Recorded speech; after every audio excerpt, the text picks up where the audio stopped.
Bom dia, pessoal. Domingão aqui na casa da sogra, né? Tá aqui debaixo desse pé de limão. Nos meus vídeos eu já mostrei esse pé de limão pra vocês. Eu fiz um enxerto aqui, ó. Já tá enraizado. Depois eu vou estar cortando aqui e plantando no chão. Aí esse pé de limão aqui, ó, faz 3 anos. Eu cheguei aqui, ele tava desse tamanho, assim, mirradinho. Aí eu podei ele, né? Eu chamo capar, né? Lá no norte nós chama capar e corta essas pontas, ó.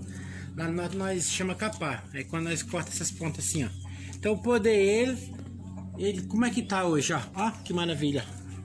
Tá cheio de limão, ó, tá carregado. Ó, tem bastante, você vê aí, ó. Aqui embaixo, ó. Ó, tá carregadinho o limão. É isso aí, pessoal. Vocês plantam na casa de vocês que dá. Às vezes vocês têm um pedacinho de terra, não plantam, mas dá, o pé de limão tá carregado.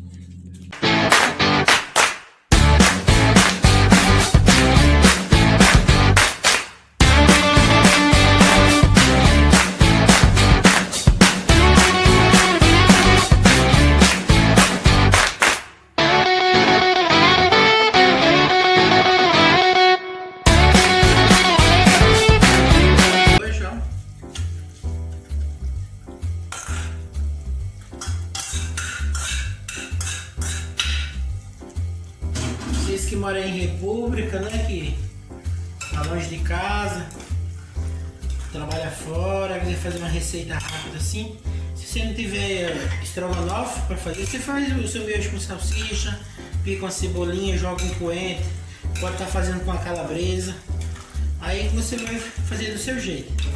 É uma comida rápida.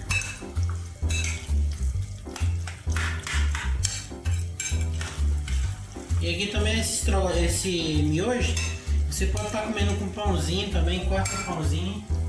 Já pode estar comendo junto, ó, tá prontinho. Tá colocando aqui no meu prato.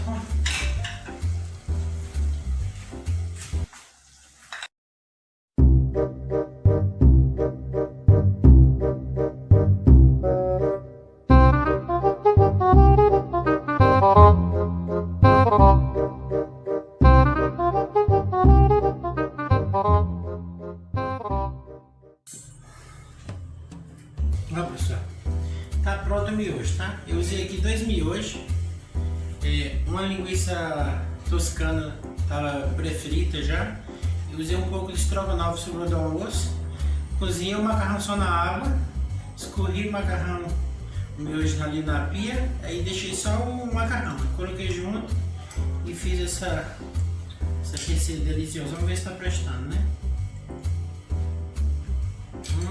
Muito gostoso, né? Ficou a da China, tá?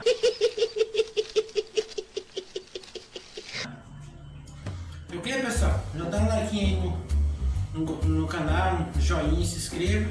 Se é um vídeo que estamos apresentando aí, fique com Deus.